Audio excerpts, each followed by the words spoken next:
بسم الله الرحمن الرحيم الحمد لله رب العالمين وصلى الله وسلم على سيدنا ونبينا محمد وعلى آله وصحبه أجمعين أما بعد Surah az-Zalzalah, Surah or the chapter of the earthquake. Bismillahir Rahmanir Rahim. In the name of Allah, the All-Merciful, the Most Merciful. إذا زلزلت الأرض زلزالها, when the earth is shaken with its final earthquake. وأخرجت الأرض أثقالها, and the earth brings out its burdens. وقال الإنسان ما لها, and man says, what is happening to it? يومئذ تحدث أخبارها, that day it will report its news. بأن ربك أوحى لها, because your Lord has inspired it. يومئذ يصدر الناس أشتاتا ليروا أعمالهم, that day people will come forth in scattered groups to be shown their deeds. فمن يعمل مثقال ذرة خيرا يره, so whoever does an atom's weight of good will see it. ومن يعمل مثقال ذرة شرا يره, and whoever does an atom's weight of evil will see it. Surah az-Zalzalati Madaniyah. This surah or the chapter of the earthquake is Medinan. هذه سورة قصيرة. This is a short surah, ولكنها تحمل رسالة قوية عن يوم القيامة, but it delivers a powerful message about the day of judgment. يوم تكشف فيه كل الأمور, a day when everything hidden will be exposed. ويحاسب فيه الإنسان على كل عمل, and every action will be accounted for. وتركز على حقيقة مهمة, and it focuses on one central truth.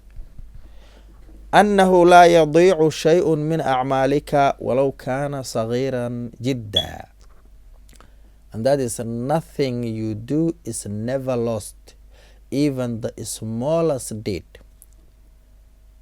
ولهذا يبدأ الله تعالى بقوله, so that Allah begins with his saying, إذا زلزلت الأرض زلزالها, when the earth is shaken with its final earthquake.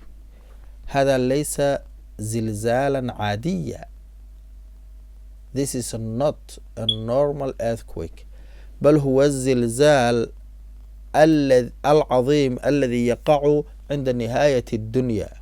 It is the great shaking that will occur at the end of this world.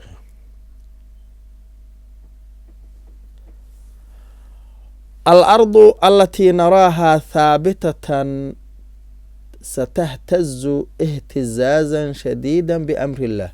The earth, which appears stable and firm, will be shaken violently by the command of Allah. ثم قال تعالى, and then Allah subhanahu wa ta'ala says, وأخرجت الأرض أثقالها, and the earth brings out its burdens. أي تخرج كل ما فيها, the earth will release everything inside it. تخرج الأموات, this includes the dead bodies buried within it. وتخرج ما خفي من الأعمال والآثار, and also what has been hidden of actions and traces. كل شيء سيظهر, everything will come out. ثم قال تعالى, and then Allah says, وقال الإنسان ما لها, and man will say, what is happening to it. يقول ذلك من الدهشة والخوف, people will be shocked and confused. فهو يرى شيئا لم يره من قبل. They have never seen anything like this before. الأرض التي كانت يأمنها تغيرت كليا. The earth which they trust and they have safety on it is now completely transformed and changed. ثم قال تعالى, and then Allah says or explains, يومئذ تحدث أخبارها. That day it will report its news. الأرض نفسها ستتكلم. The earth itself will speak. ستشهد بما حدث عليها. It will testify about what took place upon it.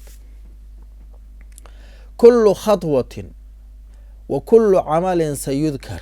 Every step, every action, and every deed will be reported. ثم قال تعالى, and then Allah says, بأن ربك أوحى لها.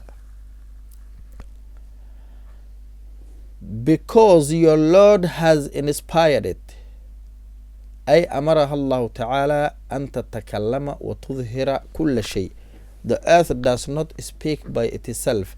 Allah will command it to speak and to reveal everything. ثم ينتقل الله إلى مشهد الحساب.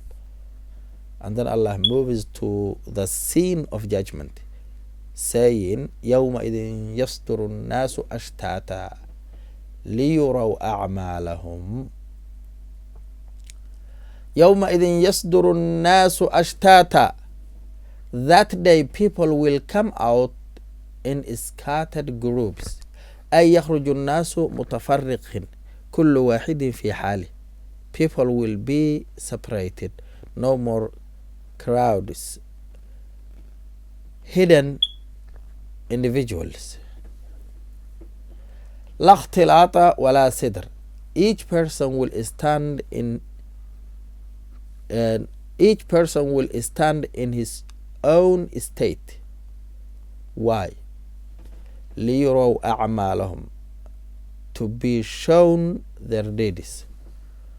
أي ليرى كل إنسان ما قدم. Everything a person did will be presented to him. لا شيء ينسى ولا شيء يهمل. Nothing forgotten and also nothing overlooked. ثم يختم الله بقاعدة عظيمة. And then Allah subhanahu wa ta'ala concludes this surah with one of the most precise and powerful principles in the Quran.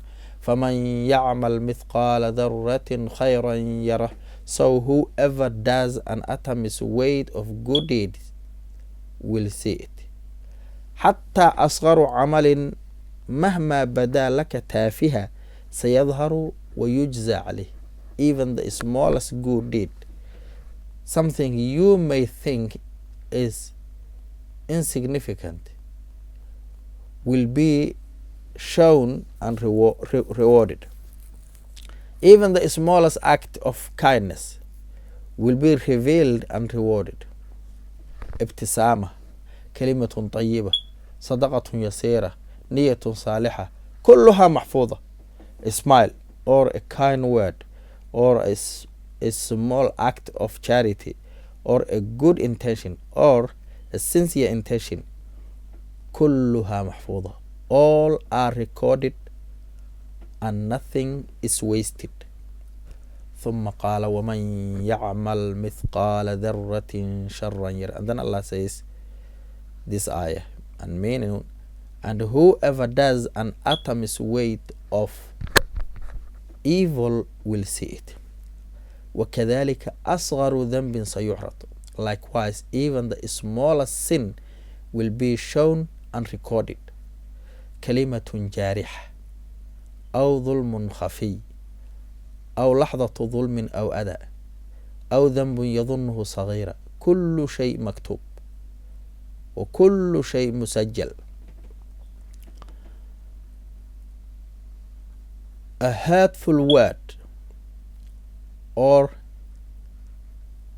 a careless word or a hidden injustice or a hidden action, a moment of dhulm, injustice or harm, or a sin that one considers insignificant, everything is written, everything is recorded.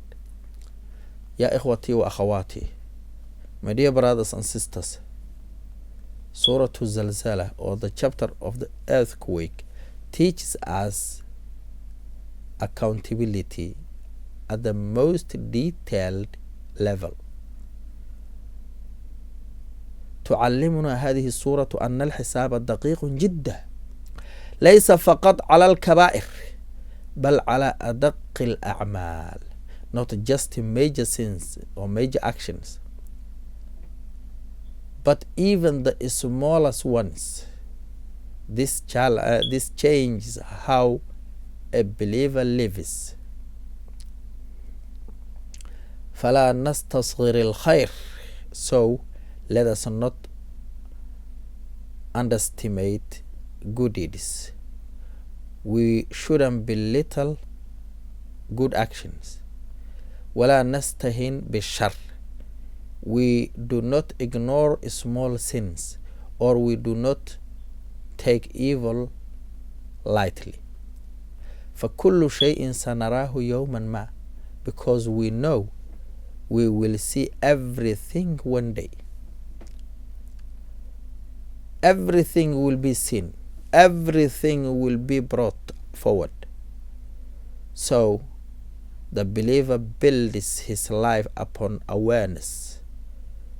Do small good consistently. Avoid even small harm. Be mindful in private and in public, because one day the earth itself will testify. نسأل الله تعالى أن يجعل صغير أعمالنا خيرا, وأن يغفر زلاتنا, وأن يجعلنا ممن يرى خيره فيفرح به. May Allah make our smallest deeds heavy on the scale,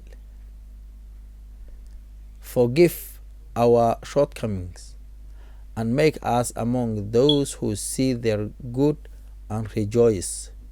Assalamu alaikum wa rahmatullahi wa barakatuh.